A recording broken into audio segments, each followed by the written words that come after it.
નમસ્તે દર્શક મિત્રો, આજે આપણે વાત કરવી છે દ્વારકાની, કે જે આપણે સતત વાત કરતા આવ્યા છીએ, સતત કાર્યક્રમો કરતા રહ્યા છીએ. દ્વારકા નજીકના જે મીઠાપુર છે ત્યાં ટાટા કેમિકલ્સ વર્ષોથી પ્રદૂષણ કરી રહ્યું છે. એની સામે કોઈ અવાજ નહોતું ઉઠાવતું. એની સામે 2006માં કેસ થયો હતો અને એ કેસના સંદર્ભમાં ગુજરાતની વડી અદાલતે કહ્યું છે કે એ કંપની સામે પગલાં ભરો, કારણ કે મરીન નેશનલ પાર્કને કાળો સમુદ્ર, કાળું રણ બનાવી દીધું હોય એવી હાલત છે અને ભારે મોટું નુકસાન થયું છે. નુકસાનની પણ કંપની પાસેથી વસૂલ કરો, એ માટેની સમિતિ બનાવો ને 3 મહિનામાં અહેવાલ આપો કે કેટલું નુકસાન કર્યું છે ને કેટલું વળતર ટાટા કંપની પાસેથી લેવાનું થાય છે. અને જરૂર જણાય તો ટાટા કંપનીને ક્લોઝરની નોટિસ પણ આપો, એટલે કે બંધ કરી દેવા સુધીના પગલાં ભરવાની સૂચના ગુજરાતની વડી અદાલતે આપી છે.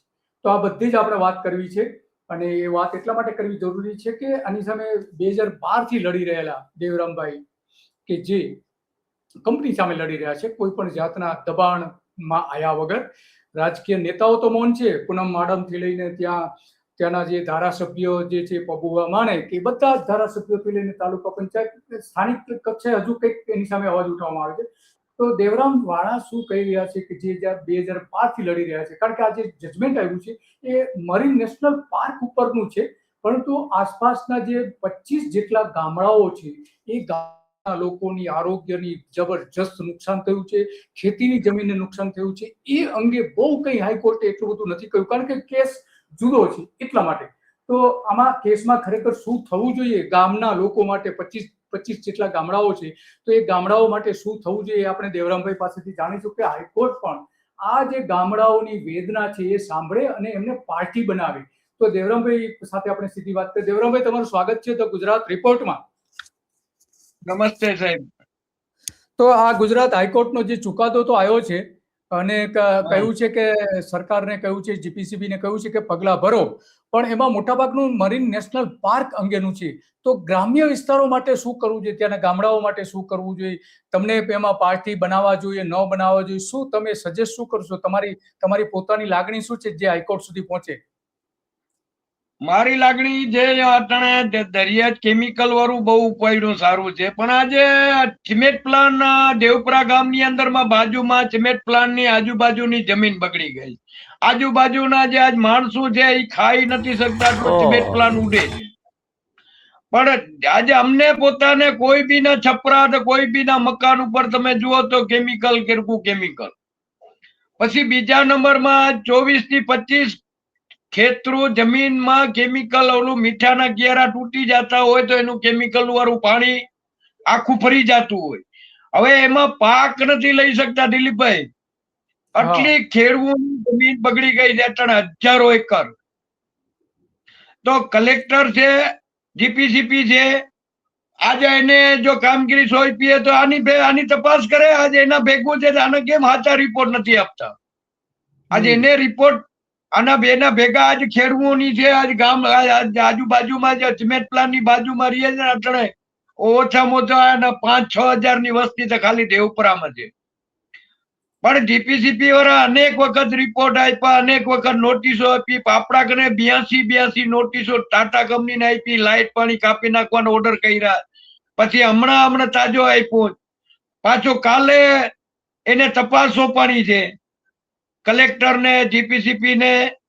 આજે એનું છે તો આજે એના ભેગું બે ની લડત આપણે એ છે, ખેડૂતોની, માલધારીઓની, મચ્છીમારની.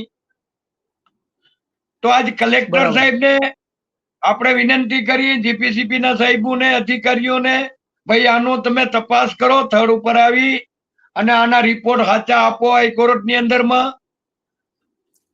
અરજદાર ને સાથે રાખો. આ જમીન ક્યાં ક્યાં બગડી ગઈ હોય, શું શું નુકસાની થઈ હોય, ટાટા કંપનીના અધિકારીઓ કઈ નહીં દેખાડતા. ટાટા કંપનીના અધિકારીઓ ઉપરથી તપાસ આવતી હોય તો બારોબાર લઈ જાય, પણ જ્યાં નુકસાની છે એ નથી ચડી જતા. પણ અરજદારને ખબર હોય જો ક્યાં ક્યાં નુકસાની થાય. આજ ઉહાથી ગાંધીનગર થી આવે તો જામનગર થી આવે તો એ કંપનીમાં જાણ કરીને આવે. આમ ડાયરેક્ટ ના આવે અરજદાર કને. જો આ ડાયરેક્ટ આવે તો આનું બધું પર્દાફાશ થાય. પછી અહીંયા પાણી છાંટવાનું ચાલુ કરી દઈએ, ઓલું જે ઉડાણ હોય બંધ થઈ જાય, બરાબર, એને ટૂંક સમય કરી દઈએ. પાછું બીજે જીપીસીપી ના સાહેબો કંપનીના બધા સંકળાયેલા હોય કંપનીની અંદરમાં. આપણે આટલા પુરાવા આમાં આ દેવરામભાઈની વેદના સાચી છે. ભલે હાઈકોર્ટે જે જજમેન્ટ આપ્યું સારું છે, 2006 નો કેસ જે કરવામાં આવ્યો હતો એના સંદર્ભમાં બહુ સારું જજમેન્ટ છે કે કમસે કમ ભલે 20 વર્ષ પછી પણ પગલા ભરવાની ફરજ પડી રહી છે જીપીસીબી ને, ગુજરાત સરકારને. કારણ કે સ્પષ્ટપણે કહ્યું છે હાઈકોર્ટ કે ટાટા કેમિકલ્સ મરીન સેન્ચુરીને કાળા રણમાં ફેરવી નાખી છે. અને વડી અદાલતે કહ્યું કે ગુજરાત પોલ્યુશન કંટ્રોલ બોર્ડ અને કલેક્ટરને ઉદ્યોગ બંધ કરવા સુધીના પગલા લો, નહીતર ત્યાં સમુદ્ર ખતમ થઈ જશે. કારણ કે પ્રદૂષિત પાણી માટે સતત નિકાલના કારણે આ સંવેદનશીલ દરિયાઈ વિસ્તાર છે એ વેરાન બની ગયું છે.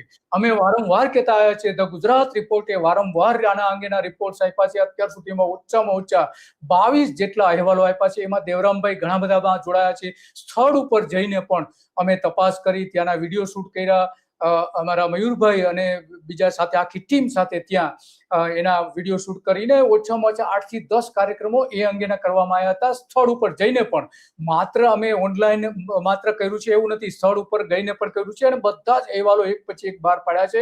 એ તમામ અહેવાલો જીપીસીબીએ ધ્યાનમાં લેવા જોઈએ. અને ગુજરાત હાઈકોર્ટે પણ આ અહેવાલને પોતાનું જે હવે પછી 17 જૂને જે હિયરિંગ છે એને ક્લબ કરીને એની સાથે જોડીને દેવરામભાઈને સાથે જોડીને પણ આ અંગે, કારણ કે 3 મહિનામાં નુકસાની નક્કી કરીને વળતર આપવાનો ભલે આદેશ કર્યો છે, સારી બાબત છે, સરકારને જ વળતર મળવાનું છે, પણ સ્થાનિક લોકોનું શું સવાલ આવીને ઉભો રહ્યો છે. ઉદ્યોગને બંધ કરવા સહિતના કડક પગલા ભરવાની સૂચનાઓ આપી છે, બહુ સારી વાત છે. જામનગર મરીન નેશનલ સેન્ચુરીમાં જે ખુલ્લી નહેર દ્વારા ગેરકાયદેસર રીતે કેમિકલ કચરો અને પ્રદૂષિત પાણી ઠાલવવા બદલ આ ટાટા કંપની જે છે, ટાટા કેમિકલ્સ કંપની, કે જ્યાં ઓછામાં ઓછી 12 જેટલી અલગ અલગ પ્રોડક્ટ બનાવવામાં આવી છે.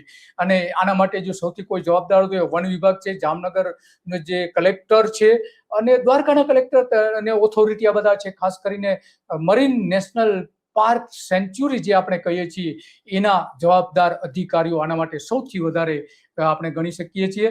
કારણ કે આખો જે મામલો જે છે એ દેવભૂમિ દ્વારકા જિલ્લાના ઓખા તાલુકાના મીઠાપુર ખાતે જે આ ટાટા કેમિકલ્સ લિમિટેડ આવેલી છે એ લગભગ 1939 થી ત્યાં કામ કરી રહી છે. સોડા એસ બનાવવાનું પણ કામ અને બીજી બધી સિમેન્ટથી લઈને બીજું ઘણું બધું પણ બનાવે છે. તો કંપની દ્વારા ખુલ્લી નહેરો થકી ઔદ્યોગિક પ્રદૂષિત પાણી, કેમિકલ વેસ્ટ દરિયામાં અને જમીન ઉપર છોડી દેવામાં આવે છે. અને એટલા માટે ત્યાં સૌથી ગંભીર પરિસ્થિતિ ઊભી થઈ છે. 1982માં સરકાર દ્વારા દરિયા વિસ્તારને મરીન સેન્ચુરી જાહેર કરવામાં આવ્યું અને પછી 20 વર્ષ પછી ત્યાં પ્રદૂષણ જબરજસ્ત પ્રમાણમાં હોવાનું પણ અનેક અહેવાલો એ અંગેના છપાયા હતા.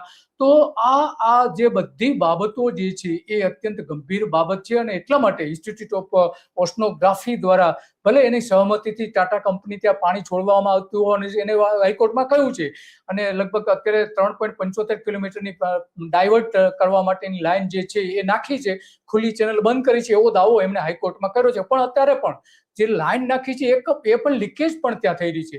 તો આ આખી જે પરિસ્થિતિ છે છતાં પણ ગુજરાતનું જે આ ટાટા કેમિકલ્સ છે એ સુધરવા તૈયાર નથી. અને એટલા માટે આ કંપનીએ 100 હેક્ટર જમીન પર ગેરકાયદેસર કેમિકલનો કચરો ઢગલાઓ નાખી દીધા છે. એ અંગે દેવરામભાઈ વારંવાર કહી ચુક્યા છે. વન વિભાગ અને કલેક્ટરના જણાવ્યા મુજબ 1982ના જાહેરનામા બાદ ટાટા કેમિકલ્સે કોઈ કાયદેસર હક આ જમીન ઉપર માગ્યો નથી, છતાં પણ ત્યાં આજે એ દબાણ કરીને આખી સેન્ચુરીને બરબાદ કરી દીધી છે, ખેડૂતોને બરબાદ કરી દીધા. 4 ગામના લોકોને, 25 ગામના લોકોની જીવન ઉપર ગંભીર અતિ ગંભીર અસર પડી છે. અને એ અંગેના સતત અહેવાલો ધ ગુજરાત રિપોર્ટ દ્વારા અમે આપતા રહ્યા છીએ, સતત આપતા રહ્યા છીએ છેલ્લા 1 વર્ષથી આ અંગેના. અને મરીન નેશનલ પાર્કમાં જે 26 વર્ષથી ત્યાં જે જવાબદાર કેટલાક અધિકારીઓ છે એ પણ એટલા માટે ત્યાં સૌથી પહેલા તો CN પાંડે કે જે ગીર નેશનલ ગીર ફાઉન્ડેશન છે એમાં પણ ઇન્ચાર્જ તરીકે રહી ચૂકેલા છે. 2003માં ત્યાં મરીન અને વાઇલ્ડ લાઈફ અધિકારી તરીકે હતા મરીન નેશનલ પાર્કમાં, એ પણ એટલા જવાબદાર. 2008માં પ્રદીપ ખન્ના હતા. 2015માં CN પાંડે ફરીથી આવ્યા હતા અને 2017માં GK સિન્હા પણ આની સાથે જોડાયેલા હતા. 2019માં શ્યામલ ટીકાદાર અધિકારી પણ આની સાથે જોડાયેલા હતા. આર સેન્થેલ કુમારન કરીને હતા, એ અધિકારી પણ ત્યાં જોડાયેલા હતા. ડોક્ટર જયપાલ સિંહ પણ એટલા જવાબદાર છે. મરીન નેશનલ પાર્કના ડાયરેક્ટર ડોક્ટર રમેશ અત્યારે જે છે તો એ IFS અધિકારી છે, અને એમને પગલા ભરવા જોઈતા હતા કે રમેશે, પણ નથી કર્યા. કે ગાંધી છે, SJ પંડિત પણ ત્યાં રહી ચુક્યા છે, બીબી લિંબાસિયા પણ આની સાથે જોડાયેલા હતા, એટી ચૌધરી, બીબી સોલંકી, આવા તો અનેક અધિકારીઓ છે કે જેને મરીન નેશનલ પાર્કને બરબાદ કરી દીધું છે. તો તમે આ માટે શું હવે શું કરવા માંગો છો તમે, દેવરામભાઈ? હવે આના જો આપણે આમાં તો જો હવે 17 તારીખ આપી છે, 7મા મહિનાની 17 તારીખ આપી. હવે આ 17 તારીખ 6ઠા મહિનાની છે, 6ઠા મહિનાની 17 તારીખ. હવે એમાં કોર્ટે સુનાવણી આપી તો આપણે એમાં કદાચ એમાં વકીલ થરું જો મળી ગયું સરકારી, તો આપણે એમાં ભેગા જોડાઈ શકીએ. એને આપણે પુરાવા રજૂ કરી. આ જીપીસીપી ના સાહેબો, કલેક્ટર, પ્રાંત, મામલતદાર, આમાં બધા સંકળાયેલા છે કંપનીની અંદર. ભલે માણસ મરતો હોય તો મરવા દો, પણ આપણે રોટલા હેકી આમાં ખાવ. ઓપનમાં હું કહું છું, આજ મારી 2010 થી 11 થી કરીને આટલા લગન લડત છે, આટલા એને પુરાવા આપીએ. હવે આ જીપીસીપી ના સાહેબો, આ ભટ્ટ આપણે ભટ્ટ સાહેબ, આપણે જામનગર ના જીપીસીપી ના સાહેબો દરિયાની અંદરમાં કેમિકલમાં આખી બોટ ખૂચી ગઈ, પણ આજે એને એટલા પુરાવા દરિયાની અંદરમાં લઈ ગયા. એમાં બીજા આજુબાજુના ગામમાં બધા સેમ્પલો લઈ ગયા, બધાના છપરા ઉપર જોયું, મકાન ઉપર જોયું. આટલું ઉડાણ થાય છે, એને કબૂલ કર્યું, લખીને આપ્યું, પણ હજી લગન એને પગલા નથી લે. નોટિસ બીજો કઈ નહીં. મીઠા માલમાં જાય અને સેમ્પલો બદલાવી કેમ નાખતા હોય? આજ આટલી નોટિસો આપતા હોય ને એના પગલા ના લેતા હોય. આજ ખેડૂતોની જમીન બગડી ગઈ, અહીંયાના માલધારીઓની હાલત બગડી ગઈ. આટલા ચામડીના રોગ, આટલા સ્વાદ, આટલા પથરીના, અહીંયાની હાલત જુઓ ને, આટલા કેન્સર વાળા. આ દેવપરા ગામની અંદરમાં અટાણે આપણે વાત મૂકી દો. હું તો કહું સરકારી ડોક્ટરો લઈને આવો, હું તમને પુરાવા શીખે બતાવું. આજ 100-150 જણા છે, અટાણે વાત મૂકી દો. આજે આટલા બેરા ગુજરી ગયા. આજે હવામાં આની ફેફસામાં ને શ્વાસમાં ને આટલી નુકસાની કરતી હોય. મોટા ખુલ્લા હોય આટલું સિમેન્ટ પ્લાન્ટ નું ઉડાણ થાય. આ દેવપરા ગામની અંદરમાં બેસી નથી શકાતું. પછી બીજા નંબરમાં ગામડાના 25 જમીન ખેડૂતોની બગડી ગઈ. આજે હું તમને પુરાવા શીખે કહું, મારા ભેગા આવો, હું તમને બતાવું જમીન અહીંયાની હાલત જુઓ. હવે અહીંયા સરપંચોને કોઈ અવાજ નથી કરતું. એને રજીસ્ટર કરી દીધા, એનો કોન્ટ્રાક્ટ કરી દીધા હોય. કેમ એનો સરપંચોને ફરજમાં આવે? આ જે અધિકારી, આ સરકાર જે જવાબદારી છે એની કેમ નથી બોલતા? કેમ કંપની એને પછી પૂરેપૂરી સુવિધા આપે? આ ટાટા કંપની પૂરેપૂરી સુવિધા આપે છે. આટા પછી આપણે દરિયાની અંદર આટલું કેમિકલ દેવપરાનું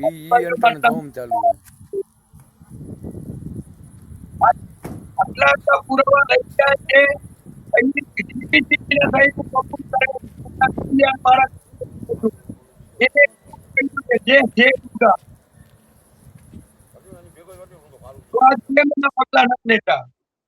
આ નોટિસો આપે તો કોઈ એના પગલા લેતું નથી. એટલા બેજરાની જમીનો બગડી ગયો, એટલો ક્યાં વાવી નથી શકતો, ક્યાં એની. આજે હું કલેક્ટર સાહેબ ને જીપીસીપી ના સાહેબોને કહે છે, હવે કોર્ટે ઓર્ડર કર્યો. હું તો કહું તમે મારા ભેગા આવો, હું તમને હજી પુરાવા આપું. મેં આપલતા છે, પણ હજી તમને પુરાવા જોઈએ તો આપી. હજી આ ચાલુમાં અટણ ઉડાણ છે. આટલી ખેડૂતોની જમીન, આટલું માલધારીઓને ક્યાં ચરિયાણ નથી રહ્યો. કુવાના પાણી બગડી ગયા, તળાવ બગડી ગયા, મીઠા જામી ગયા, અંદર આટલું કેમિકલ અંદર ફરી ગયું. તો આજે એના પગલા જ લેતા જીપીસીપી ના. અરે ભાઈ, ભગવાન નો ખોફતા રાખો, દ્વારકાધીશ નો ખોફ રાખો. આજ જીવ સૃષ્ટિ એટલી મરે. આ 6-7 કિલોમીટર અંદર કેમિકલ. આજે એને મેં આજ બતાવ્યું તઈ ને કે એને હજી દબાવી દેવાનું હતું. મેં હાઈકોર્ટ ની અંદર માં આટલી પેનડ્રાઈવ મોકલાવ્યું. ચીફ જસ્ટિસ ને મેં પેનડ્રાઈવ મોકલાવ્યો, લખાણ કરીને મોકલાવ્યો. અહીંયા પહોંચતું ના પહોંચતું હવે ભગવાનને ખબર, પણ ઇન્વર્ટ કર્યા જ. પણ હવે અહીંયા જો પેનડ્રાઈવ પહોંચે ને, હું તો કહું ગુજરાત હાઈકોર્ટ તો પૂરેપૂરો આની તપાસ થાય. આ અધિકારીઓ બધા સંકળાયેલા છે. ફૂલ સંકળાયેલા છે અને તપાસ કઈ તો થવી જ અધિકારીને જોઈએ. આટલા મોટા પ્રમાણમાં જો ત્યાં પ્રદૂષણ થતું હોય તો સ્વાભાવિક છે કે હાઈકોર્ટે પણ એને ગંભીર નોંધ લેવી જોઈએ. તો દેવરામભાઈ, આ બધી ગંભીર ઘણી બધી વાતો તો છે, ઘણી બધી વાતો છે. આપણે ગુજરાત હાઈકોર્ટે જે જજમેન્ટ આપ્યું છે, એટલે વચગાળાનું છે, હજુ એને કેસ ચાલવાનો છે. 3 માસ કરીને કહેવાનું છે કલેક્ટર, દ્વારકા કલેક્ટર અને જીપીસીબી. તો આપણે આશા રાખીએ કે એ જે અહેવાલ આપે એમાં એની સાથે સાથે ગામ લોકોની જે સમસ્યાઓ છે, દેવરામભાઈ જે વારંવાર રજૂઆતો કરી છે, જીપીસીબીને અનેક અરજીઓ આપી છે, પુરાવા આપેલા છે, ત્યાં સ્થળના અધિકારીઓ હમણાં થોડા સમય પહેલા જ આખી જે ટીમ બનાવી તે ટીમે પણ એક રિપોર્ટ સબમિટ કરેલો છે અને એમાં પણ ઘણા બધા અધિકારીઓ કહ્યું છે કે અહીંયા પ્રદૂષણ થયું છે. મોટાભાગે દરિયાની વાત કરી છે, પણ જમીન ઉપરના પ્રદૂષણનું શું, સવાલ એ આવીને મોટો ઉભો રહે છે. તો દેવરામભાઈ, તમારો ખૂબ ખૂબ આભાર. તમે ઘણી બધી વિગતો આપી અને આવી જ રીતે આપણે મળતા રહીશું. તો આમાં મૂળ વાત છે, ગુજરાત હાઈકોર્ટે બહુ ખરેખર સારો એક ચુકાદો આપ્યો છે. ભલે 20 વર્ષ સુધી સતત એમાં કંપનીએ જવાબ આપતા રહ્યા અને મુદતો પડતી રહી અને અનેક બાબતો પણ સામે આવતી રહી, પરંતુ જે કંઈ થયું છે તે સારા માટે થયું છે. મરીન નેશનલ પાર્ક લગભગ ખતમ કરી દીધો છે, જ્યાં મીઠાપુરમાં એની આસપાસ અને બીજી ઘણી બધી ઇન્ડસ્ટ્રીઝ એવી છે કે જે આના માટે પણ જવાબદાર છે.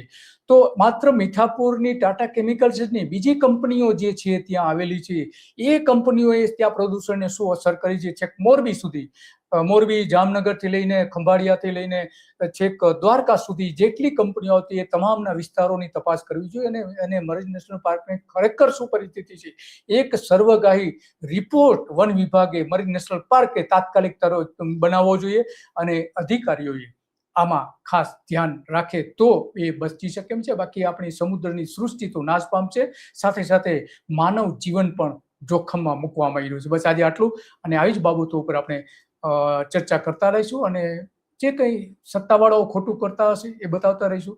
નમસ્તે.